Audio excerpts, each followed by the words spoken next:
Good morning बच्चा लोग, कैसे हैं आप सभी? शानदार, बेहतरीन, जबरदस्त होंगे। और सभी बढ़िया? चलो, कैसे हैं सभी? अच्छे हैं? अच्छे हो ना भाई? हाँ चलो, अपनी क्लास स्टार्ट करते हैं आज की। देखो, अपन ने क्लास में पढ़ रहे थे लगातार और अपनी क्लास चल रही थी, ठीक है।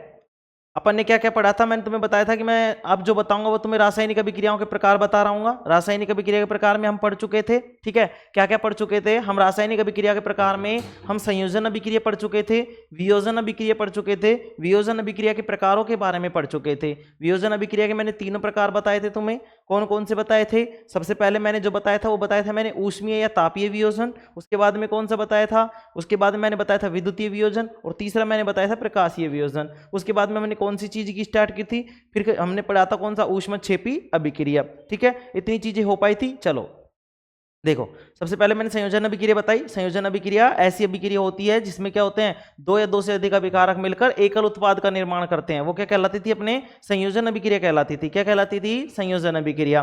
दूसरी हमने क्या पढ़ी? दूसरी मैंने उसके उदाहरण बताए, जैसे C+ में O2, वो क्या बनाया उसने? CO2, मतलब कार्बन डाइऑक्साइड बनाई, ठीक है। दूसरा हमने क्या पढ़ा? दूसरा हमने देखा भाई H2+ में O2 और उसने क्या बनाया था? H2O बनाया था। क्या बनाया था?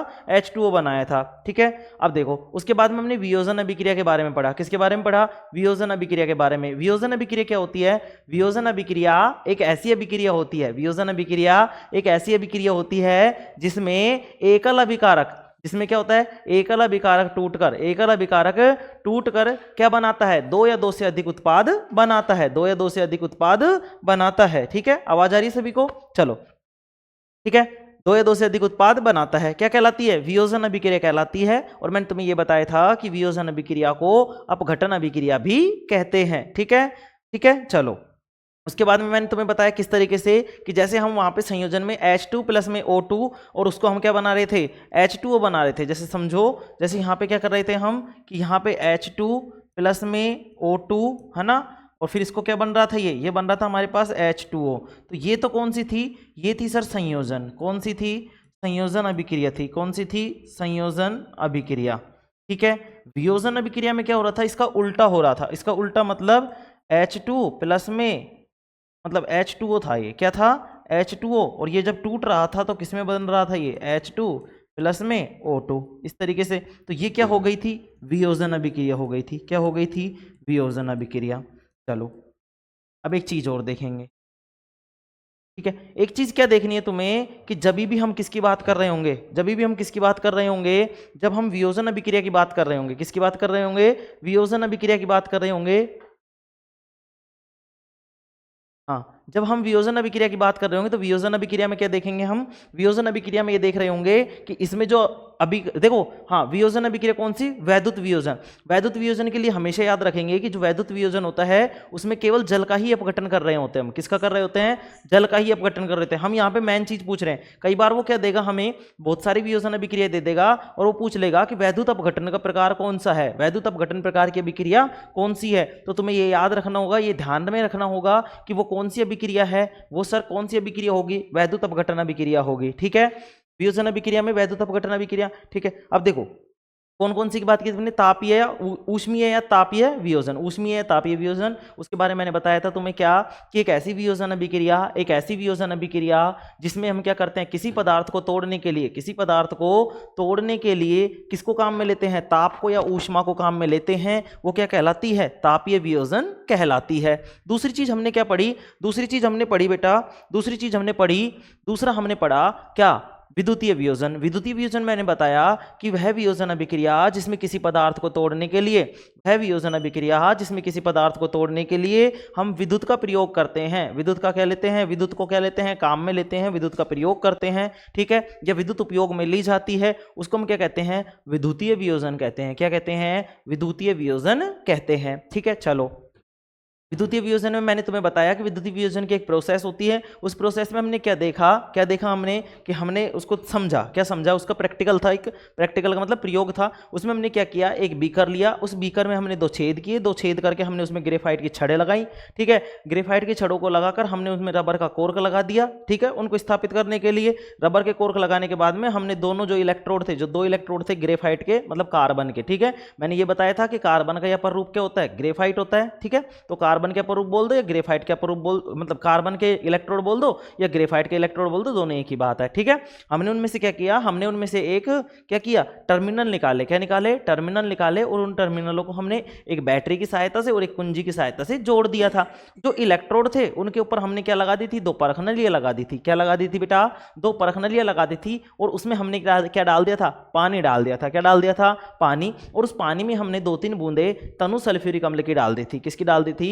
तनु सल्फ्यूरिक अम्ल की डाल दी थी। मैंने ये भी बताया था क्यों डाल दी, क्योंकि अभिक्रिया थोड़ी सी क्या हो जाएगी, सही तरीके से हो जाएगी। ठीक है, इसके लिए हमने क्या डाला था, उसमें तनु सल्फ्यूरिक अम्ल डाला था। ठीक है सर, इतनी बात हो गई थी। इसके बाद में हम बात कर रहे थे किसकी, प्रकाशीय वियोजन की। हाँ, इसमें एक चीज और बताई थी मैंने तुम्हें विद्युतीय वियोजन में कि इसमें क्या होगा, हाइड्रोजन गैस और ऑक्सीजन गैस, इनके मोलों का अनुपात, हाइड्रोजन और ऑक्सीजन के मोलों का अनुपात, मोल का मतलब होता है मतलब अणुओं की संख्या, एक तरीके से ऐसे समझ लो। ठीक है, अणुओं की संख्या। ठीक है, तो हाइड्रोजन के कितने अणु थे? 2, और ऑक्सीजन का कितना था? 1। तो इनके मोलों का अनुपात है। मोल की बात कर ले, मोल का मतलब देखो क्या होता है, मोल का मतलब भी अणु ही होता है एक तरीके से। ठीक है, ये तुम आगे जाके पढ़ोगे, लेकिन अभी हमको इतना ही समझना है कि मोल का मतलब एक तरीके से अणु होता है। ठीक है, तो हाइड्रोजन के कितने अणु थे? 2, और ऑक्सीजन के कितने थे? 1। तो इसमें जो मोल थे मतलब जल में जो मोलों का अनुपात था वो 2:1 था। मतलब हाइड्रोजन तो कितनी थी? 2, और ऑक्सीजन कितना था? 1 था। हाइड्रोजन 2 और ऑक्सीजन कितना था? 1 था। ठीक है, यहां तक कोई दिक्कत किसी को नहीं थी। हमने वो एक चीज भी देखी कि हाइड्रोजन जो होती है, हाइड्रोजन जो होता है उस पर प्लस होता है। हाइड्रोजन पे क्या होता है बेटा? प्लस होता है, और ऑक्सीजन पे क्या होता है? माइनस। तो जो प्लस वाला है ये कैथोड पर जाएगा, और जो माइनस वाला है वो किस पर जाएगा? एनोड पर जाएगा। किस पर जाएगा? एनोड पर। ठीक है, क्यों बताया था मैंने? क्योंकि विपरीत आवेश है। देखो इस पे माइनस है तो ये प्लस वाले पे जाएगा, और ये प्लस वाला है तो माइनस वाले पे जाएगा। एनोड किसे कहते हैं भाई? वह धनात्मक जो इलेक्ट्रोड जिसपे क्या होता है? धनावेश होता है। क्या होता है? धनावेश, उसको एनोड कहते हैं। कैथोड किसे कहते हैं? वह इलेक्ट्रोड जिस पर क्या होता है? माइनस आवेश होता है, ऋणात्मक आवेश होता है, उसको हम क्या कहते हैं? कैथोड कहते हैं। ठीक है, इतनी बात हमने कर ली थी। हाइड्रोजन और इसके अनुपात, गैसों का अनुपात कितना था? 2:1 था। ठीक है, अब चलो इसके आगे हमने क्या पढ़ा, इसके बाद में हमने पढ़ा प्रकाशीय वियोजन। मैंने बताया प्रकाशीय वियोजन वह वियोजन अभिक्रिया जिसमें किसी पदार्थ को तोड़ने के लिए क्या लेते हैं हम? क्या लेते हैं? हम लेते हैं भाई उसमें प्रकाश को काम में लेते हैं। किसको काम में लेते हैं? प्रकाश को काम में लेते हैं। ठीक है, अब प्रकाशीय मैंने वियोजन में तुम्हें 2 अभिक्रिया लिखाई थी, जिसमें AgCl वाली थी, जिसमें मैंने लिखाया था 2AgCl। देखो क्या लिखवाया था हमने, उसमें लिखा था हमने 2AgCl, 2AgCl। ठीक है, प्लस में 2AgCl, और इस पर हमने क्या दिया था? प्रकाश दिया था। पर हमने क्या दिया था? प्रकाश दिया था। और ये किस में टूट गया था? ये टूट गया था सर 2Ag प्लस में Cl2 में। यहाँ पे Cl2 क्या थी? गैस थी। ये वाला जो था वो क्या था? सॉलिड था। क्या था? सॉलिड।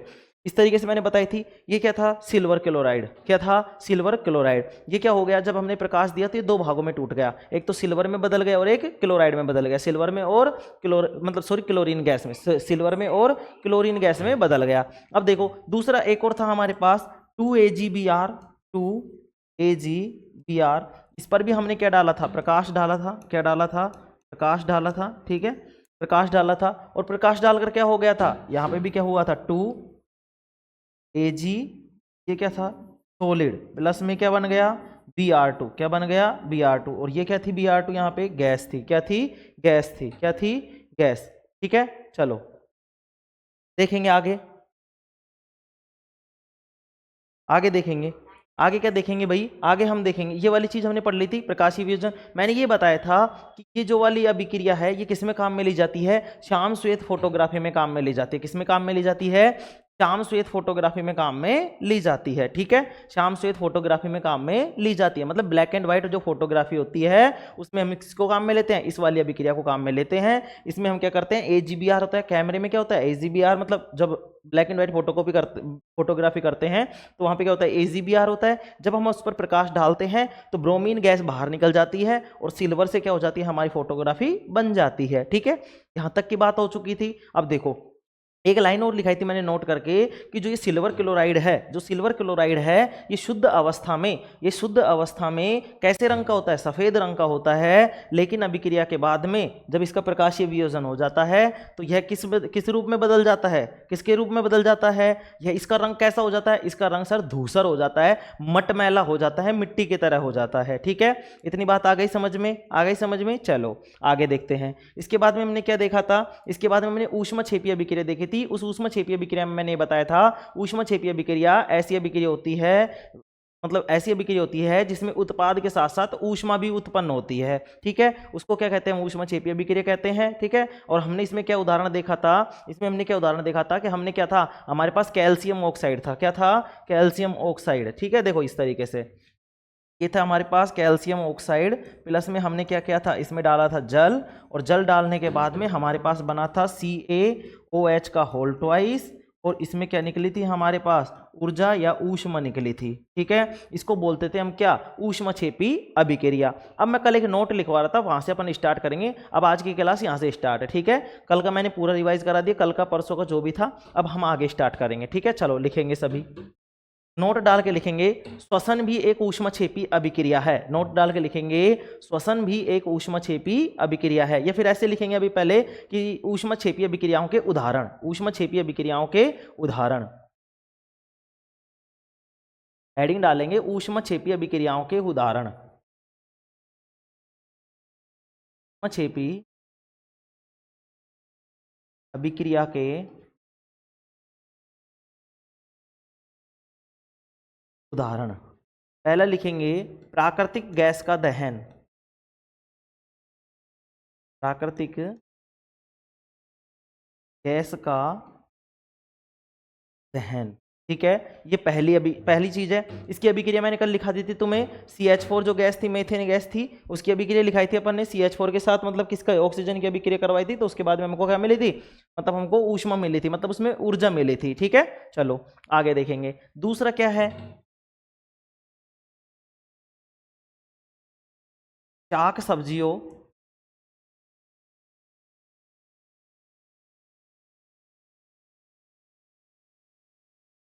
शाक सब्जियों का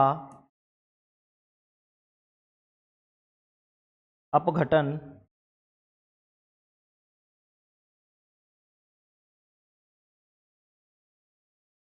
होने के दौरान ऊष्मा का उत्सर्जन। ठीक है, तीसरा लिखेंगे श्वसन, तीसरा लिखेंगे क्या? श्वसन। ठीक है, अब यहां पे नोट डाल के लिखेंगे,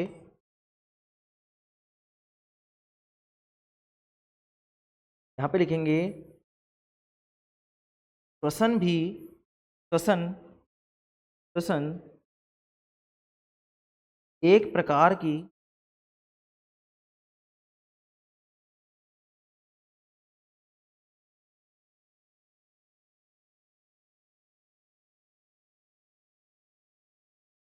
ऊष्मक्षेपी अभिक्रिया है।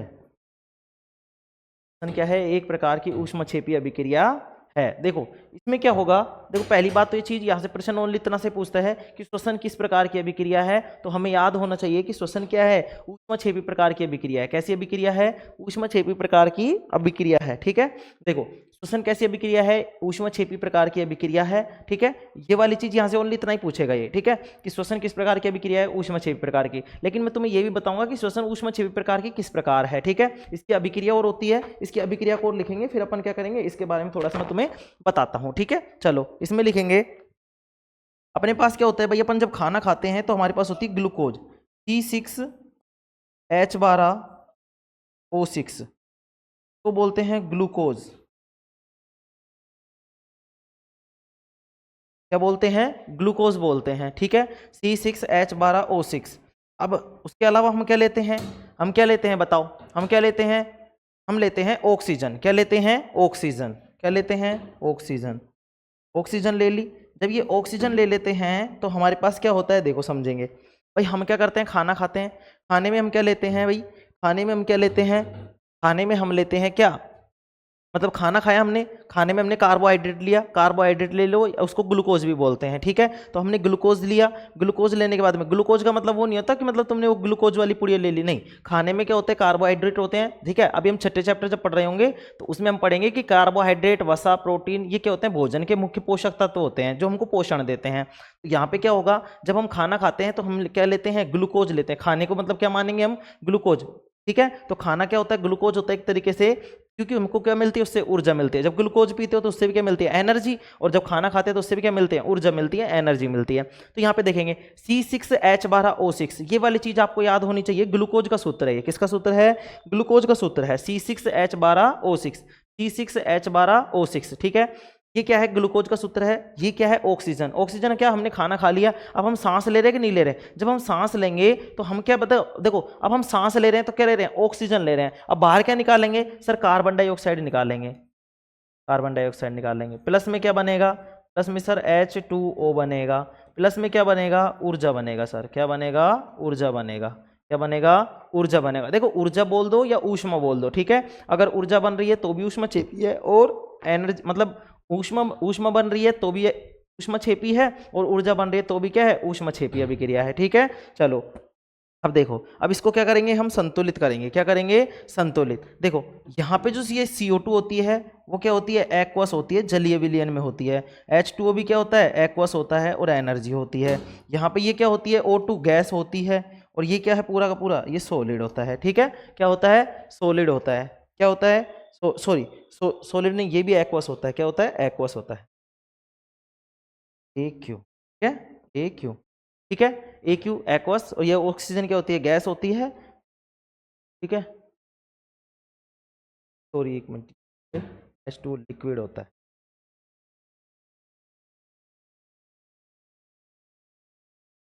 देखो O2 हम किस में लेते हैं, लिक्विड, ठीक है। और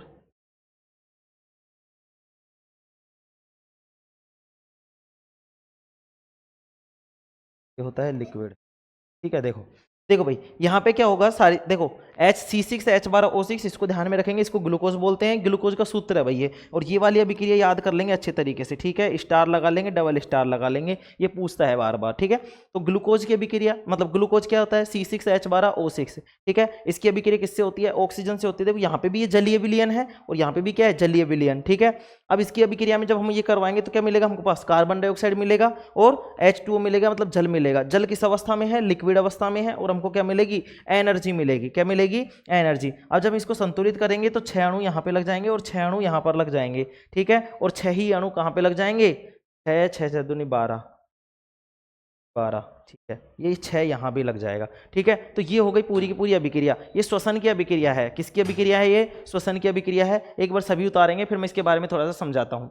उतारेंगे सभी, जल्दी जल्दी उतारेंगे। ऊष्मक्षेपीय अभिक्रिया का उदाहरण, प्राकृतिक गैस का दहन। वो प्रश्न पूछ लेगा तुमसे, प्राकृतिक गैस का दहन किस प्रकार की अभिक्रिया का उदाहरण है। या शाक सब्जियों का विघटित होना, या शाक सब्जियों का अपघटित होना, ठीक है, किसका उदाहरण है। कौन सी अभिक्रिया उत्पन्न होती है इसमें, तो ऊष्मक्षेपीय अभिक्रिया होती है। क्या होती है, ऊष्मक्षेपीय अभिक्रिया। देखो कैसे भाई, तुमने घरों में गैस देखी होगी, जब तुम गैस जलाते हो तो तुम्हें ऊष्मा मिलती है कि नहीं मिलती, मिलती है सर। तो ये क्या हो गई, ऊष्मक्षेपीय अभिक्रिया। दूसरी चीज क्या, शाक सब्जियों का अपघटन होने के दौरान ऊष्मा का उत्सर्जन। तुमने देखा होगा कि जैसे तुमने अपने ये होता है जहाँ पे अपन गोबर वोबर सब कुछ ले जाके, मतलब रेवड़ा जिसको बोलते रेवड़ा बोलते हैं अपन सामान्य भाषा में, जहाँ पे भाई अपन गाय के गोबर वोबर जो भी मतलब खाद का जो भी कचरा वचरा सब चीजें ले जाके पटक देते हैं। तुमने देखा होगा वहां से जब निकलते हो थोड़ी सी मतलब जैसे हल्की सी भी बारिश हो जाती है तो तुम्हें वहां पे उमस महसूस होती है। उमस का मतलब ऐसे लगता है जैसे मतलब बहुत ज्यादा गर्मी हो वहां पे। तो क्यों, क्या होता है वहां पे, जो शाक सब्जियां होती है या फिर मतलब जो भी अपशिष्ट पड़ा होता है उसका अपघटन होता है। क्या होता है, अपघटन होता है। उसमें अपघटन के दौरान क्रिया होती है, टूटने लग जाता है पदार्थ। क्या होने लग जाता है, टूटने लग जाता है। जब टूटने लग जाता है तो उसमें से क्या निकलती है, ऊष्मा निकलती है। क्या निकलती है, ऊष्मा, जिसको तुम क्या बोलते हो, भभका। ऐसे कहते हैं भाई भभका लग रहा है, भभका। भभके का मतलब क्या है भाई अपने पास, कि वहां पे क्या है, अपघटन हो रहा है। क्या हो रहा है, अपघटन, और वहां पे ऊष्मा का निर्माण हो रहा है। किसका निर्माण हो रहा है, ऊष्मा का निर्माण हो रहा है। किसका निर्माण हो रहा है, ऊष्मा का निर्माण हो रहा है, ठीक है। अब देखो तीसरी अभिक्रिया आती है हमारे पास, श्वसन। क्या आती है, श्वसन। श्वसन एक प्रकार की ऊष्मक्षेपी अभिक्रिया है। क्या है, ऊष्मक्षेपी प्रकार की अभिक्रिया, जिसमें तुम्हें मैं बार बार बोल रहा हूं कि अभिक्रिया याद होनी चाहिए। C6H12O6, C6H12O6 ये ग्लूकोज होता है। बाहर से हम क्या लेते हैं, ऑक्सीजन लेते हैं। किस रूप में लेते हैं, लिक्विड फॉर्म में लेते हैं। कैसे लेंगे सर, जब हमने पानी पिया, क्या पिया, पानी, तो पानी में क्या होती है, ऑक्सीजन, क्योंकि H2O तो हाइड्रोजन भी है और ऑक्सीजन भी है। तो जब हमने जल लिया है तो मतलब उसमें ऑक्सीजन भी ली होगी। जब हमने ऑक्सीजन ली है मतलब हम ये क्या करेंगे, ये जो ग्लूकोज है वो इसके ऑक्सीजन से क्रिया कर लेगा। क्या कर लेगा, ऑक्सीजन से क्रिया कर लेगा। और ऑक्सीजन से क्रिया करने के बाद में हम क्या देते हैं, बाहर क्या निकालते हैं सर, हम क्या निकालते हैं, कार्बन डाइऑक्साइड निकालते हैं। क्या निकालते हैं, कार्बन डाइऑक्साइड गैस निकालते हैं। उसके अलावा क्या बनेगा, H2O बनेगा, मतलब जल बनेगा। और उसके अलावा क्या बनेगी, ऊर्जा बनेगी। ठीक है, अब कैसे समझेंगे और अच्छे तरीके से, तुमने देखा होगा कहीं पे झीमने विमने जाते हो भंडारे में, जब तुम भंडारे में जाते हो तुम देखते हो बहुत सारी भीड़ लगी हुई है और भीड़ के बीच में तुम खड़े हो। और जब तुम्हें लगता है एकदम से कि हाँ भाई अब इतनी जोर की गर्मी पड़ रही है, पसीने आ जाते हैं 2 मिनट में कि यार क्या आ गए, गलत आ गए अपन, तो यहाँ पे तो सिस्टम ही खराब है सारा सारा। लगती है कि नहीं लगती भाई, ज्यादा लोग होते हैं, कोई मान लो एक कमरा है, एक कमरे में मैं तुमको मान लो 60-70 को बंद कर दूं, उसमें थोड़ी देर में तुम्हें ऐसे लगना लगेगा मतलब पता नहीं क्या हो गया। क्यों, क्योंकि सब क्या कर रहे हैं, जैसे ही सांस छोड़ रहे हैं, सांस छोड़ रहे हैं तो मतलब क्या हो रहा है, श्वसन हो रहा है। और श्वसन के दौरान कौन सी अभिक्रिया होती है, ऊष्मक्षेपीय अभिक्रिया, मतलब उसमें ऊष्मा बन रही है। क्या बन रही है, ऊष्मा बन रही है। ऐसे नहीं देख सकते तो कुछ नहीं करना, अपने हाथ को आगे लेके जाओ इस तरीके, सीधे को मत लेके जाना, उल्टे को लेके जाना। ठीक है, क्यों, क्योंकि ये वाली थोड़ी सेंसिटिव स्किन है। ऐसे करो, मतलब बाहर की तरफ सांस निकालो।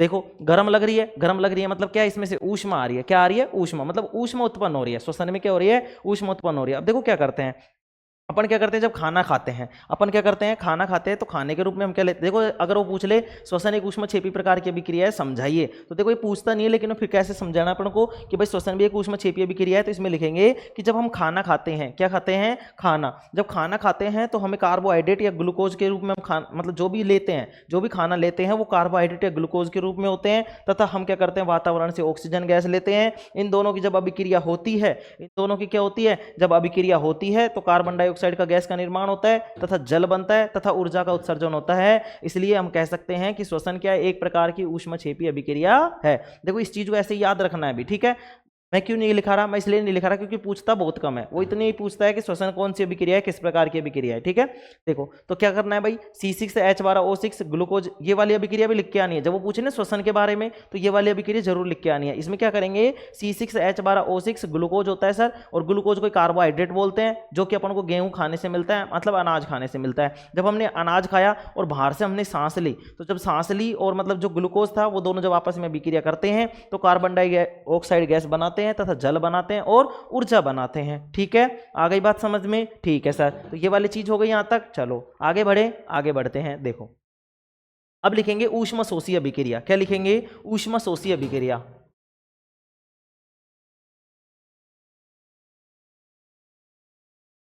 लिखेंगे ऊष्मशोषी अभिक्रिया।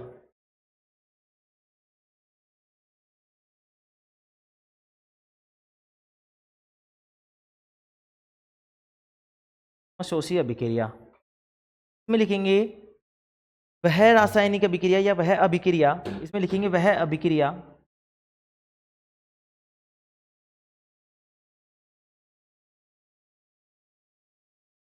वह अभिक्रिया जिसमें किसी पदार्थ को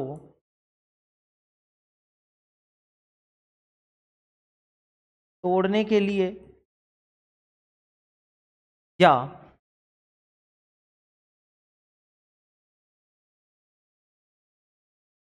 अभिक्रिया को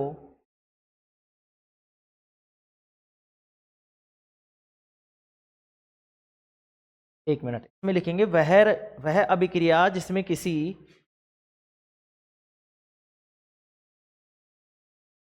वह अभिक्रिया में किसी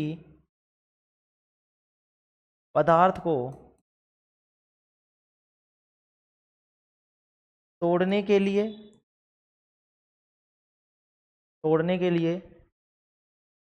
या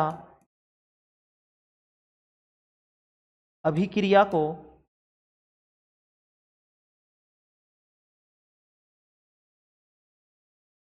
संपन्न कराने के लिए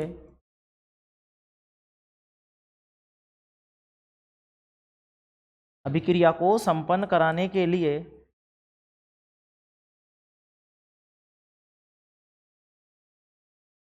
संपन्न कराने के लिए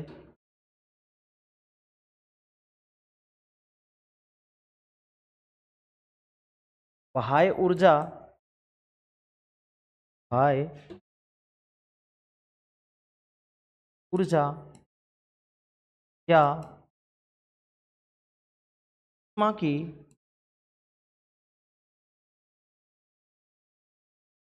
आवश्यकता होती है, ऊष्मा शोषी अभिक्रिया कहलाती है। शोषी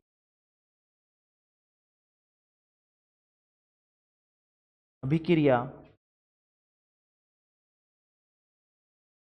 कहलाती है। देखो उसमें क्या कर रहे थे हम ऊष्मक्षेपी अभिक्रिया में कि उसमें देखो मैंने तुम्हें एक चीज बताई थी कि ऊष्मक्षेपी अभिक्रिया एक तरीके की किस प्रकार की अभिक्रिया है, संयोजन प्रकार की अभिक्रिया है। कैसी अभिक्रिया है? संयोजन प्रकार की अभिक्रिया है। ठीक है।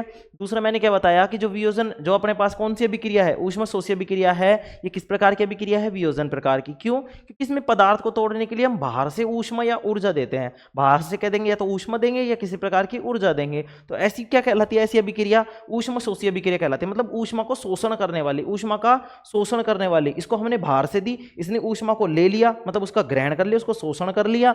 शोषण करने के बाद में पदार्थ को तोड़ दिया, मतलब अभिक्रिया को संपन्न करा दिया। तो ऐसी अभिक्रिया क्या कहलाती है? ऊष्मशोषी अभिक्रिया कहलाती है। क्या कहलाती है? ऊष्मशोषी अभिक्रिया। ठीक है। ऊष्मक्षेपी अभिक्रिया में क्या हो रहा था? उसमें तो क्या बन रहा था? उत्पाद बन रहा था अपना। क्या बन रहा था? उत्पाद बन रहा था। जबकि इसमें क्या होगा? इसमें क्या होगा बताओ? इसमें हम क्या करेंगे? इसमें हमारे पास क्या हो रहा होगा? इसमें ऊष्मा को हमको क्या देना पड़ रही होगी? बाहर से देनी पड़ रही होगी। अच्छा बताओ, एक अभिक्रिया लिखाई थी मैंने जिसमें हम ऊष्मा को बाहर से दे रहे थे, बताओ कौन सी अभिक्रिया थी? बताएंगे सभी?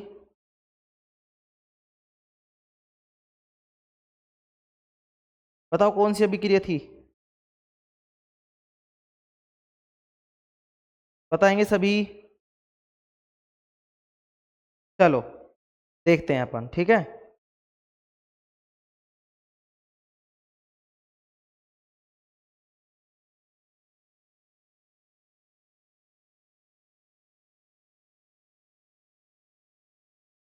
चलो देखो, अपने पास अब क्या करेंगे? यहाँ पे उदाहरण लिख ले। चलो उदाहरण लिखेंगे। उदाहरण लिखेंगे। क्या करेंगे अपन? यहाँ पे ऊष्मा देंगे बाहर से। क्या देंगे? किसी किसी अभिक्रिया में मतलब हम क्या देंगे? ऊष्मा देंगे, ऊर्जा देंगे, और उसके बाद में हम क्या करेंगे? हमें क्या मिलेगी वहां से? पदार्थ टूट जाएगा, पदार्थ वियोजित हो जाएगा। ठीक है। तो लिखेंगे इसमें, क्या लिखेंगे बताओ?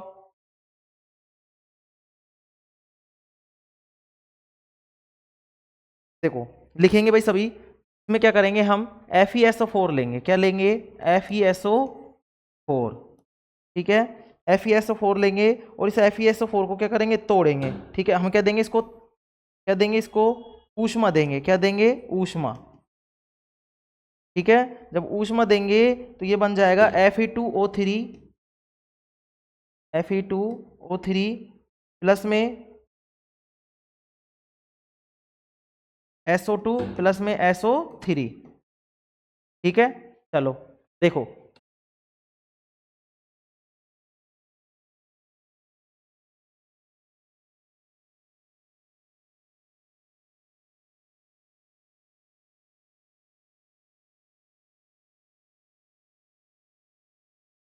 देखेंगे अब आगे। ठीक है। इसमें क्या हो रहा है देखो, समझेंगे। इसमें हमने क्या किया है भाई? इसमें देखो, ऊष्मा शोषी मतलब हमने ऊष्मा दी है। तो यहाँ पे क्या था? FeSO4 था, हमने ऊष्मा दी, तो ये किसमें बदल गया? Fe2O3 SO2 प्लस में SO3 में। मतलब हमने यहाँ पे क्या दी है? ऊष्मा दी है। क्या दी है? ऊष्मा। तो ये कैसी अभिक्रिया हो गई? ऊष्मा शोषी अभिक्रिया हो गई। क्या हो गई? ऊष्मा शोषी अभिक्रिया। देखो मैं कुछ उदाहरण और ले लेता हूँ इसमें से, देख के थोड़ा सा अगर कुछ मिल जाता है तो।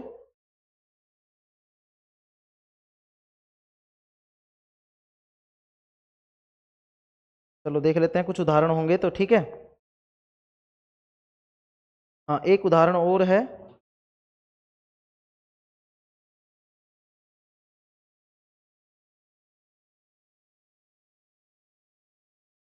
चलो एक उदाहरण दिखा दिए थे मैंने वैसे तो। ठीक है। चलो यही लिख लो।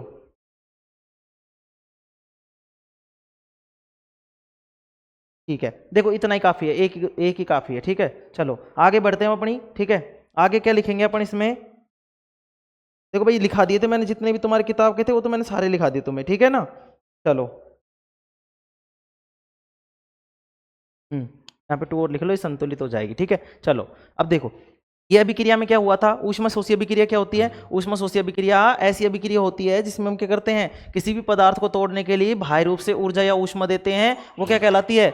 ऊष्मशोषी अभिक्रिया कहलाती है। ठीक है, ऊष्मशोषी अभिक्रिया का उदाहरण ये रहा, यहाँ पे क्या है, फेरस सल्फेट है Fe2 मतलब FeSO4। ठीक है, इसको हमने ऊष्मा दी, ये फेरिक ऑक्साइड में बदल जाएगा, ये डाई सल्फाइड मतलब किस में बदल जाएगा? सल्फर डाइऑक्साइड में, और ये सल्फर ट्राई ऑक्साइड में। अच्छा एक चीज देखो, यहाँ पे क्या है, 2 है इसलिए डाई लगा, और 3 है तो ट्राई लगा। अगर SO4 होता तो क्या बोलते हैं हम उसको?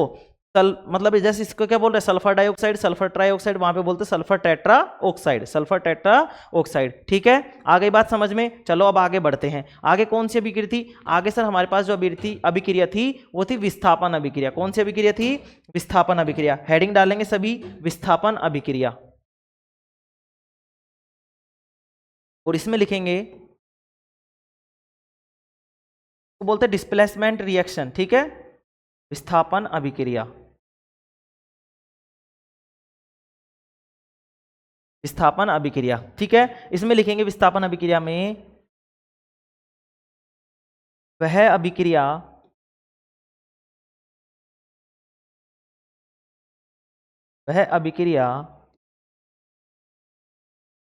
जिसमें वह अभिक्रिया जिसमें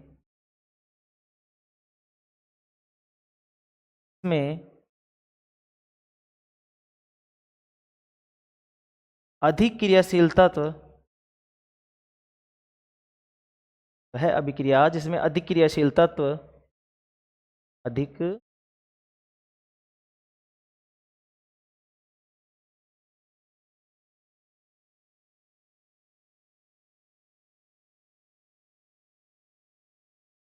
क्रियाशील तत्व, वह अभिक्रिया जिसमें अधिक क्रियाशील तत्व कम क्रियाशील तत्व को के यौगिक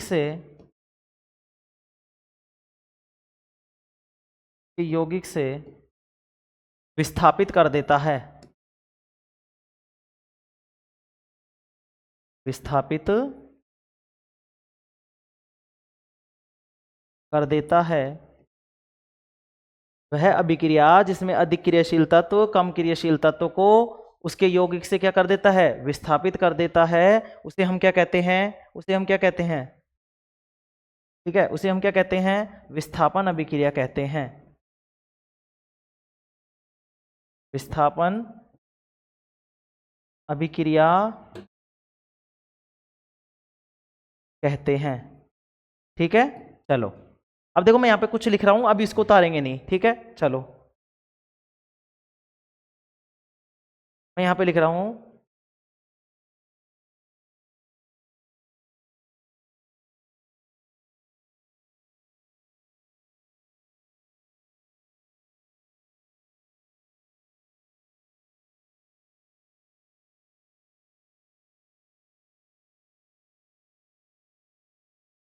ठीक है, चलो ये क्या लिखा है मैंने, तुम्हें पता है?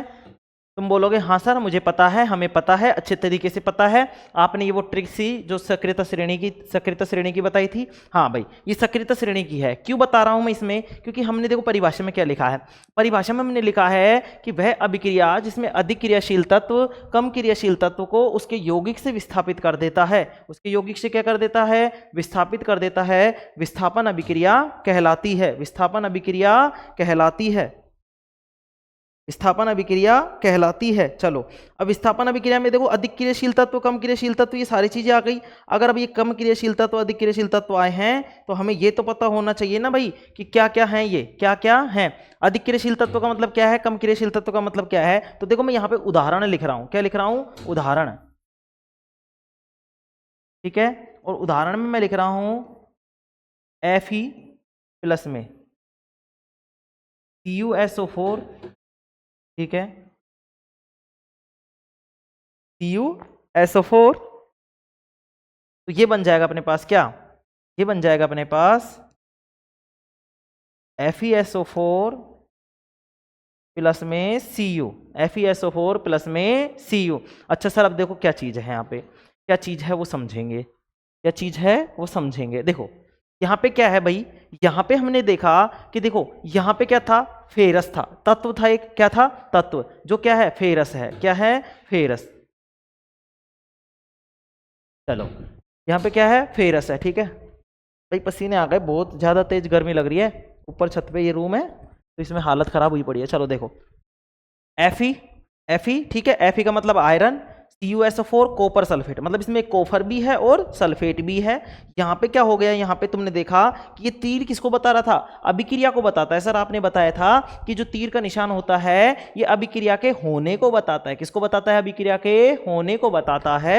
अगर ये अभिक्रिया के होने को बताता है मतलब अभिक्रिया हो चुकी है, और अभिक्रिया होने के बाद में हमने देखा कि ये FeSO4 बना है। क्या बना है, FeSO4 बना है, प्लस में क्या, Cu, प्लस में Cu का मतलब कॉपर। क्या है, कॉपर। कॉपर को और क्या बोलते हैं, तांबा भी बोलते हैं भाई। क्या बोलते हैं, तांबा। कॉपर और तांबा एक ही बात है, ठीक है, कॉपर और तांबा क्या है, एक ही बात है। चलो अब देखो यहाँ पे सर क्या किया आपने, भाई मैंने कुछ नहीं किया, हमने देखा Fe और यहाँ पे देखा Cu।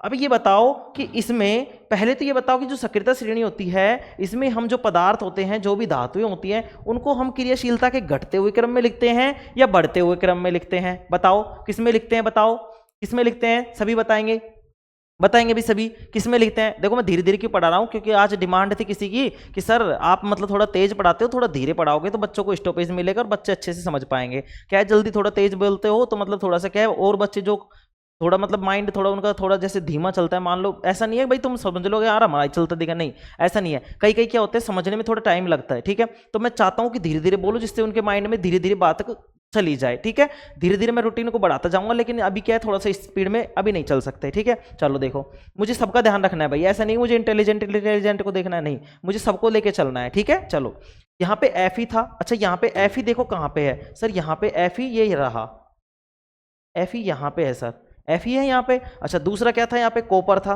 कॉपर कहाँ पे है, ये रहा सर। अच्छा अब ये बताओ, इसमें हम क्या करते हैं, अभिक्रियाशीलता के घटते हुए क्रम में लिखते हैं। किस में लिखते हैं, अभिक्रियाशीलता के घटते हुए क्रम में लिखते हैं। अगर घटते हुए क्रम में लिखते हैं तो कॉपर की क्रियाशीलता क्या है, कम, मतलब कॉपर क्या है, कम क्रियाशील है, और जो फेरस है वो क्या है, अधिक क्रियाशील है। बताओ है कि नहीं, है कि नहीं, तुम बोलोगे सर हाँ ठीक है, ऐसी ही बात है। जो फेरस है वो अधिक क्रियाशील तत्व है और कॉपर क्या है, कम क्रियाशील तत्व है बेटा। क्या है, कम क्रियाशील तत्व है। और हमने इसमें ये लिखा है कि अधिक क्रियाशील तत्व कम क्रियाशील तत्व को उसके यौगिक से विस्थापित कर देता है। यौगिक का मतलब क्या होता है, दो या दो से अधिक तत्व मिलकर क्या बनाते हैं, यौगिक बनाते हैं। जैसे कि कॉपर सल्फेट है, क्या है, कॉपर सल्फेट, ये पूरा का पूरा कॉपर सल्फेट है, इसमें कॉपर भी है, सल्फेट भी है, कॉपर भी है और सल्फेट भी है, मतलब यौगिक बन गया। ये क्या बन गया, यौगिक। तो हमने क्या सीखा, हमने ये सीखा सर कि अधिक क्रियाशील तत्व। अब अधिक क्रियाशील तत्व कौन सा, इसमें फेरस है सर, फेरस, फेरस का मतलब आयरन है।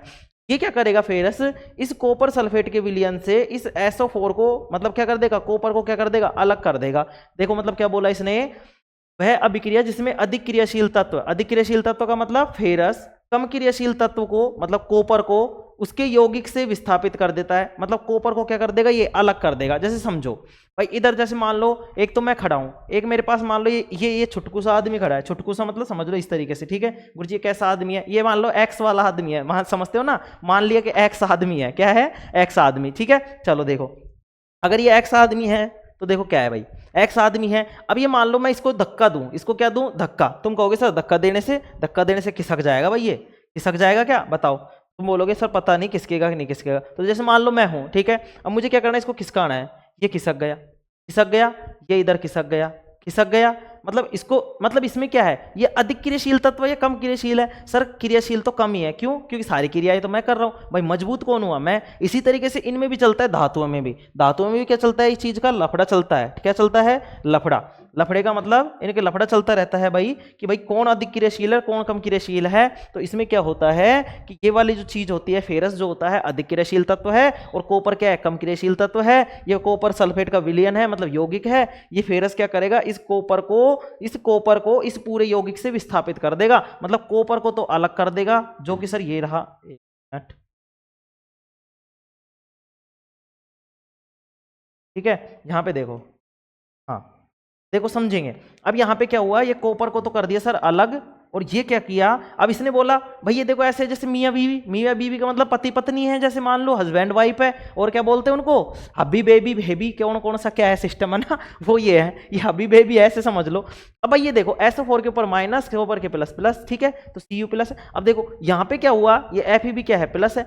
अब ये कॉपर, अब ये कह देगा भाई तूने चल ठीक है इसको तो भगा दिया, लेकिन अब मेरा क्या होगा, मैं तो सिंगल रह गया। अब सल्फेट क्या कह रहा है कि भाई तूने मेरे इस हब्बी को तो भगा दिया, अब मेरा क्या होगा। ये कह रहा है अरे टेंशन क्यों लेती है, अपन है, अपन है मतलब फेरस है। अब फेरस क्या कह रहा है, आजा आजा मेरे साथ आजा। तो फेरस क्या कर रहा है भाई, फेरस इस सल्फेट को क्या कर रहा है, अपने पास लेके जा रहा है। इस फेरस ने इस सल्फेट के साथ, इस फेरस ने इस सल्फेट के साथ क्या बना ली, बॉन्डिंग बना ली, और बॉन्डिंग बना के इसने क्या बना लिया, FeSO4 बना लिया। क्या बना लिया, FeSO4। विस्थापित का मतलब समझ रहे हो ना तुम, आजकल बहुत ज्यादा चल रहा है ना। नीले ड्रम भी देखोगे तुमने, नीला ड्रम देखा, नीला ड्रम अभी ट्रेंडिंग में था थोड़ा सा।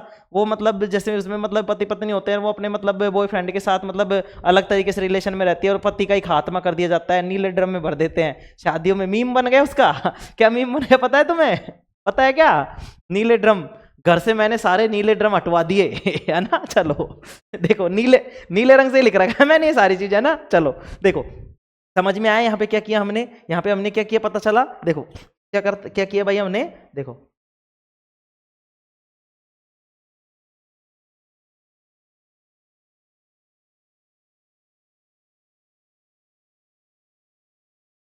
भैया,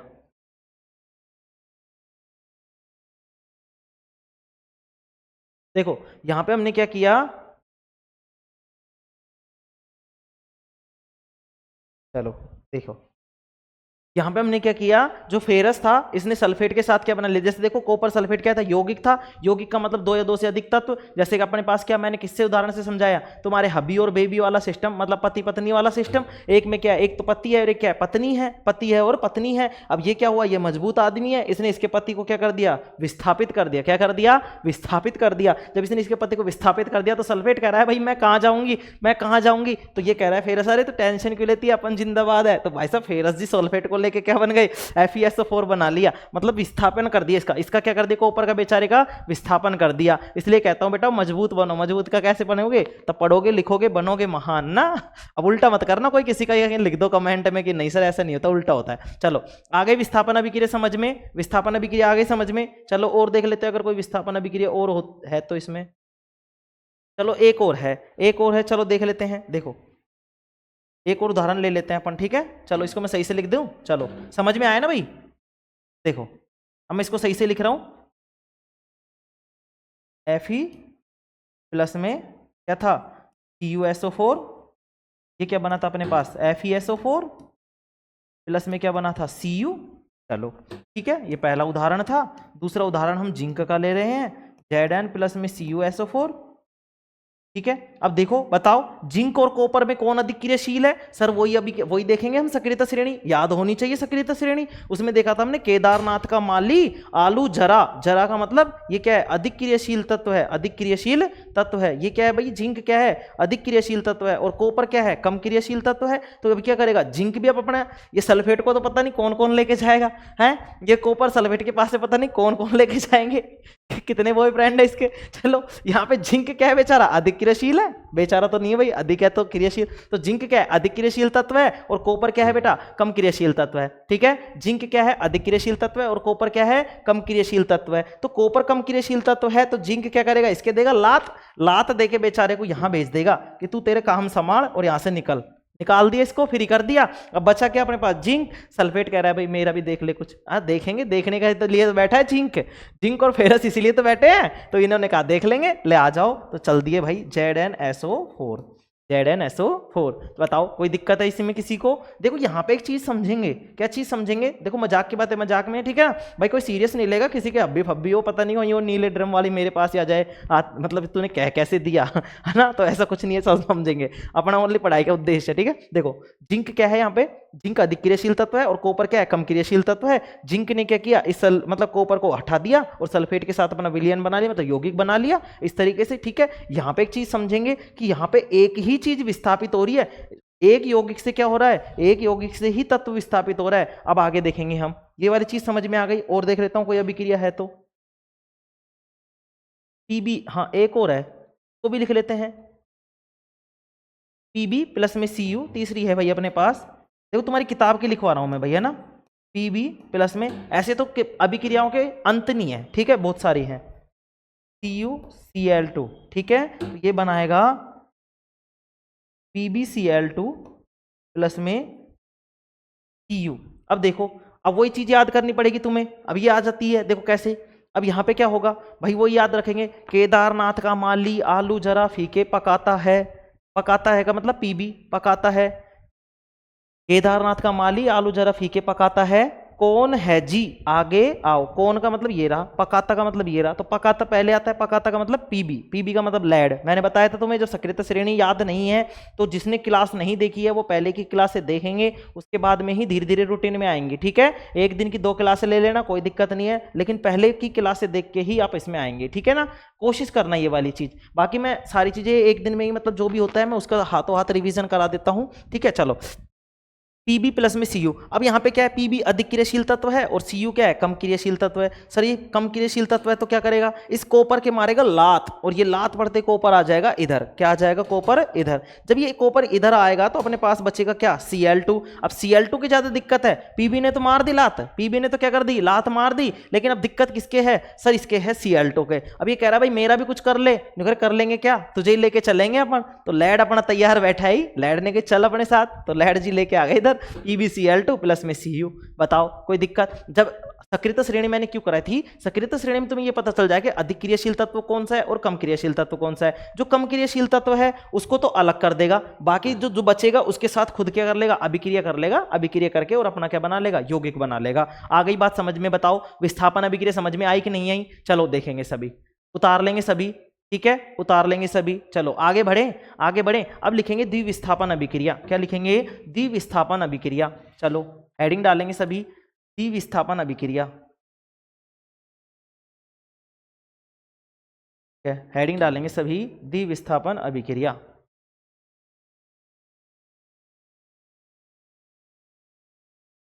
द्विविस्थापन अभिक्रिया,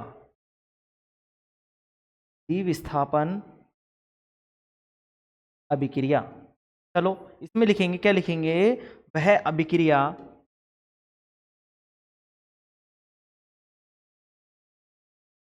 मजा तो आता है ना, देखो तुम्हें ऐसी बातें करने में, नीले ड्रम वाली बातों में, नीले ड्रम वाली बातों में मजा आता है तुम्हें, वह अभिक्रिया, वह अभिक्रिया जिसमें, है अभिक्रिया जिसमें आयनों का आदान प्रदान होता है, आदान प्रदान होता है, द्विविस्थापन अभिक्रिया कहलाती है, द्विविस्थापन अभिक्रिया कहलाती है। देखो ध्यान से समझेंगे, उसमें क्या हो रहा था, एक ही तत्व का विस्थापन हो रहा था, क्या हो रहा था, एक ही तत्व का विस्थापन हो रहा था, यहाँ पे द्विविस्थापन, द्वि का मतलब 2, तो 2 का विस्थापन होगा, कितनों का विस्थापन होगा, 2 का विस्थापन होगा, सर कितनों का विस्थापन होगा, 2 का विस्थापन होगा, जब 2 का विस्थापन होगा, जब 2 का विस्थापन होगा तो क्या होगा, एक तरीके से आयनों का आदान प्रदान, भाई तेरा तू ले, तेरा तो मुझे दे दे, मेरा तू ले ले, ठीक है, अभी उदाहरण से समझेंगे, सब समझ में आएगा। चलो उदाहरण लिखते हैं, उदाहरण लिखे भाई द्विविस्थापन अभिक्रिया के, चलो द्विविस्थापन अभिक्रिया के उदाहरण लिखेंगे भाई सभी, ठीक है, द्विविस्थापन अभिक्रिया का उदाहरण लिखेंगे, एक मिनट,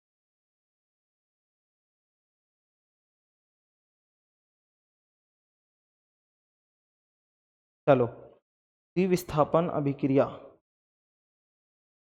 एक मिनट रुकेंगे भाई, एक मिनट, किसी का कॉल है भैया ना, थोड़ा सा एक मिनट,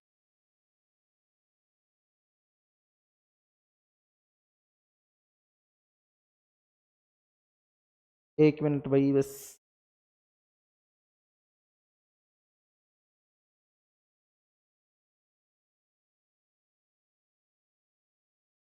चलो देखो अपन वो लिखवा लेते हैं, ठीक है, लिख लेते हैं अपन, तो लिखेंगे KBR, उदाहरण लिखेंगे भाई, उदाहरण, भाई किसी का कॉल वॉल आ जाता है बीच बीच में ना, चलो यहाँ पे क्या है, KBR प्लस में ए जी। ए जी क्या बताओ, कौन सी चीज लिखे जो इस समीकरण बन जाए अपने पास, बताओ बताओ। AgNO3 लिख लूं, पोटेशियम नाइट्रेट बन जाएगा। AgNO3 ये बन जाएगा KNO3 प्लस में AgBr। KNO3 प्लस में AgBr। चलो देखो, देखो इसमें क्या समझेंगे। द्विविस्थापन अभिक्रिया में, द्विविस्थापन अभिक्रिया में क्या होगा, आयनों का आदान प्रदान हो जाएगा, ठीक है, मतलब अदला बदली, समझते हो ना कि अपना अदला बदली समझ लो तुम, ठीक है। चलो देखो नालायक हो, सब कुछ मुझसे ही सिखवाओगे। देखो यहाँ पे क्या है भाई अपने पास, यहाँ पे क्या है समझेंगे। यहाँ पे KBr है, क्या है KBr, और ये क्या है AgNO3। यहाँ पे KNO3 और ये क्या है AgBr। देखो यहाँ पे क्या हुआ, जब मैंने तुम्हें बताया था, अब Ag तो कहाँ आता है, नीचे ही नीचे आता है। जब सक्रियता श्रेणी में देखोगे तो Ag तो कहाँ आता है, नीचे ही नीचे आता है, और K कहाँ आता है, ऊपर ही ऊपर आता है। अब इसमें क्या करेंगे कि ये जो K वाला है ना भाई, ये K वाला समझो, ये K वाला, ये K क्या करेगा, इस NO3 के साथ जुड़ जाएगा, के साथ जुड़ जाएगा। बचेगा कौन सा, ये Br वाला बचेगा, जो इस Ag के साथ जुड़ जाएगा। ये दोनों जुड़ जाएंगे, ठीक है। जब ये दोनों जुड़ जाएंगे, ये दोनों जुड़ जाएंगे, तो K तो किसके साथ जुड़ा है, NO3 के साथ, तो ये बन जाएगा KNO3। और ये किसके साथ जुड़ा है, Br के साथ, तो ये बन जाएगा AgBr। देखो इसका K मिला। देखो इसका पहले का, देखो एक चीज समझेंगे, जब अपन क्या लिखते हैं, किसी भी यौगिक को लिखते हैं, तो पहले वाली जो चीज लिखते हैं वो धनात्मक लिखते हैं, मतलब धनायन वाला लिखते हैं, और बाद वाली जो चीज लिखते हैं वो ऋणायन वाला लिखते हैं। जब तुम्हारे कुछ भी समझ में नहीं आए तो तुम्हें क्या करना है भाई, यहाँ का पहला, इसका पहला ले लेना है, इसका दूसरा ले लेना है, इसका पहला ले, इसका दूसरा, तो इसका पहला, ठीक है। मतलब पहले के साथ दूसरा और दूसरे के साथ पहला, इस तरीके से जोड़ के और तुम्हें लिख देना है। इनको आगे पीछे भी लिख सकते हैं ऐसे, जैसे भाई AgBr लिख दिया, प्लस में क्या लिख दिया KNO3, मतलब आगे पीछे भी लिख सकते हैं, ऐसा कोई दिक्कत नहीं है, ठीक है। आ गई बात समझ में। चलो अब बात करते हैं अपन इसकी, ठीक है। इसमें क्या हुआ, अदला बदली हो गई, ठीक है। जानते हो तुम, एक पिक्चर है तुमने देखा हो, तो उसमें मतलब क्या करते हैं, मतलब अदला बदली कर लेते हैं बीवियों की। वो एक पिक्चर है गोविंदा की, पता नहीं कौन सी है, नाम याद नहीं है, तुम देखा करो। उसमें क्या करते हैं भाई, कहते हैं तू, मतलब वो हम शक्ल होते हैं। अब वो हम शक्ल होते हैं तो क्या कहते हैं भाई, तू आज मतलब ऐसे, तू मतलब मेरी बीवी के पास जा, मैं तेरी बीवी के पास जाता हूँ, मतलब उनको देखते हैं भाई, देखे क्या क्या सिस्टम, वो ये कहता है तू सुखी है, नहीं नहीं वो मैं सुखी नहीं हूँ, नहीं सुखी तो मैं भी नहीं हूँ, अरे फिर तेरे तो मजे ही मजे हैं, नहीं अच्छा चल ठीक है अपन देखते हैं अदला बदली करके। तो वो क्या करते हैं अदला बदली, तो यहाँ पे भी क्या हो रही है अदला बदली, मतलब ये वाला इसके साथ और ये वाला इसके साथ, ठीक है। इस तरीके से क्या हो गई, अदला बदली होगी। इसको बोलते हैं द्विविस्थापन अभिक्रिया, क्या बोलते हैं, द्विविस्थापन अभिक्रिया, ठीक है। चलो एक अभिक्रिया और लिखते हैं अपन, क्या अब लिखेंगे अपन अवक्षेपण अभिक्रिया, क्या लिखेंगे, अवक्षेपण अभिक्रिया। चलो अलग से लिख लेते हैं, ठीक है। चलो इसमें लिखते हैं अवक्षेपण अभिक्रिया।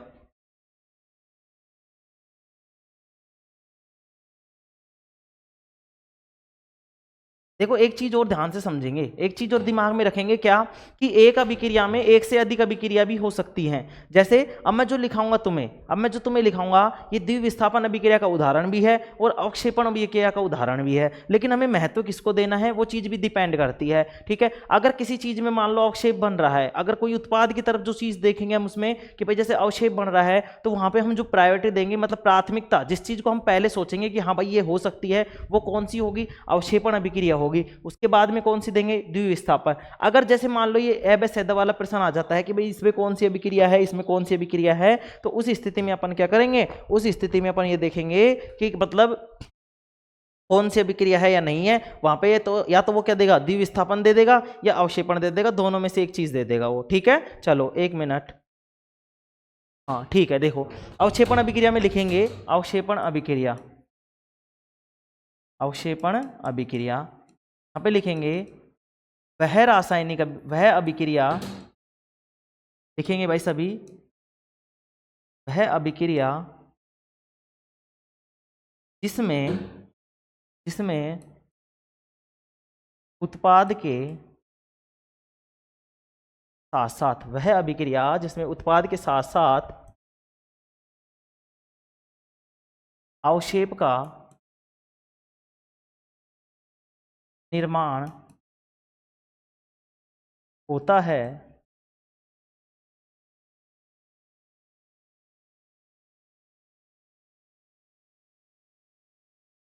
अवक्षेपण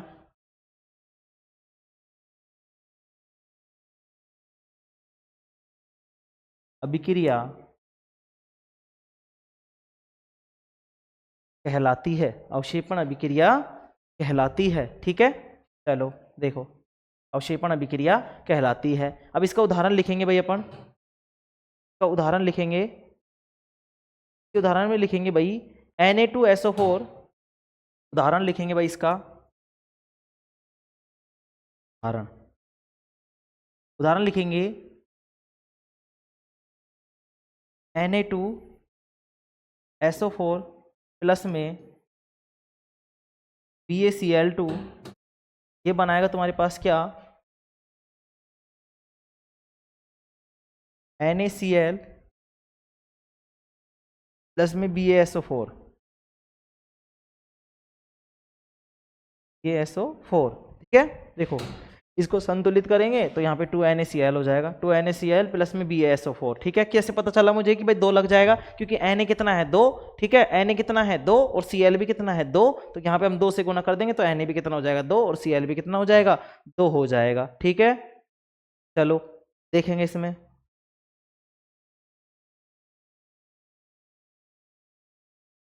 ठीक है, चलो अब देखो इसमें क्या लिखेंगे भाई, यहाँ पे Na2SO4 है और BaSO4 है, ये क्या बनेगा, ये है अपने पास अवक्षेप, BaSO4 का अवक्षेप बनेगा भाई। ठीक है, अवक्षेप बनेगा। ठीक है, ये NaCl क्या हो जाएगा अपने पास, सोडियम क्लोराइड हो जाएगा। NaCl यहाँ पे देखो Na2SO4, ठीक है, ये क्या है बताओ, क्या है भाई, ये Na2SO4 है प्लस में ये क्या है BaCl2, मतलब बेरियम क्लोराइड है। ठीक है, सोडियम सल्फेट और बेरियम क्लोराइड, सोडियम सल्फेट और बेरियम क्लोराइड है, तो ये क्या बन जाएगा 2NaCl प्लस में BaSO4, BaSO4 मतलब बेरियम सल्फेट का अवक्षेप प्राप्त होता है। ठीक है, अब चलो अब ये बताएंगे BaSO4 को मतलब अवक्षेप को क्या बोलते हैं, अवक्षेप किसे कहते हैं, ये चीज भी लिख लेंगे अपन। ठीक है, चलो अब चीज लिखेंगे अवक्षेप किसे कहते हैं, अवक्षेप लिखेंगे भाई, अवक्षेप लिखेंगे, सभी हेडिंग डालेंगे अवक्षेप, डालेंगे सभी हेडिंग, हेडिंग डालेंगे भाई अवक्षेप।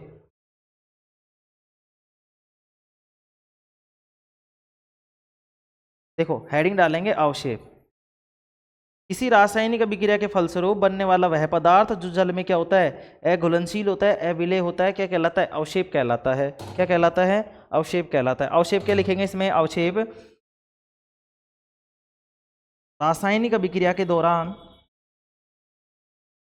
रासायनिक अभिक्रिया के दौरान, रासायनिक अभिक्रिया के दौरान बनने वाला, रासायनिक अभिक्रिया के दौरान या रासायनिक अभिक्रिया के फलस्वरूप बनने वाला, रासायनिक अभिक्रिया के दौरान बनने वाला पदार्थ जो कि जल में, जो कि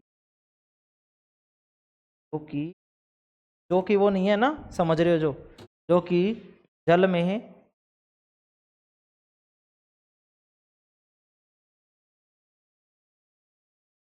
अघुलनशील, जो कि जल में अघुलनशील मतलब अविलेय, विलेय का मतलब जो उसमें घुल नहीं सकता, रासायनिक अभिक्रिया के रासायनिक अभिक्रिया के दौरान बनने वाला पदार्थ, बनने वाला वह पदार्थ, बनने वाला वह पदार्थ, बनने वाला वह पदार्थ, वाला है भैया ना,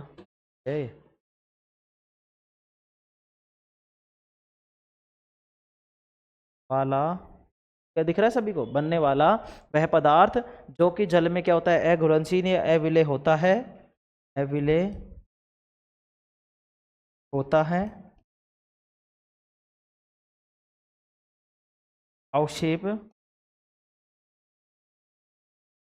कहलाता है। देखो ये अभिक्रिया याद होनी चाहिए भाई, इसलिए क्या है, बेरियम सल्फेट का अवक्षेप प्राप्त होता है, इसके लिए हम क्या बोलते हैं, इसको अवक्षेपण अभिक्रिया कहते हैं। रासायनिक अभिक्रिया के दौरान अवक्षेप क्या होता है भाई, रासायनिक अभिक्रिया के दौरान बनने वाला वह पदार्थ जो कि जल में क्या होता है, अघुलनशील या अविलेय होता है, अवक्षेप कहलाता है। जैसे कि मैंने तुम्हें बताया था, जैसे मान लो एक अपने पास टब है, टब में हमने पानी में मतलब बजरी मिला दी, बजरी को हमने घोल दिया, घोलने के बाद में बजरी क्या हो गई, वापस क्या हो गई, अपने पैने में बैठ गई, मतलब बैठ गई नीचे, अविलेय है मतलब घुलनशील नहीं है, अगर वो घुलनशील नहीं है तो क्या है, अवक्षेप है, क्या है, अवक्षेप। आगे बात समझ में यहाँ तक बताएंगे सभी, सभी बताएंगे भाई मुझे, सभी बताएंगे, बताओ, हाँ बताएंगे सभी। सभी बताएंगे भाई, जल्दी बताएंगे। ठीक है, चलो आज के लिए देखो इतना ही काफ़ी है। आज हमने क्या क्या पढ़ा? आज हमने वियोजन अभिक्रिया के बारे में सारी चीज़ें पढ़ी ली थी। आज हमने श्वसन के बारे में पढ़ा है। श्वसन एक ऊष्मक्षेपीय अभिक्रिया होती है, कैसे अभिक्रिया होती है समझ में आया तुम्हें? ठीक है, श्वसन एक ऊष्मक्षेपीय अभिक्रिया कैसे होती है?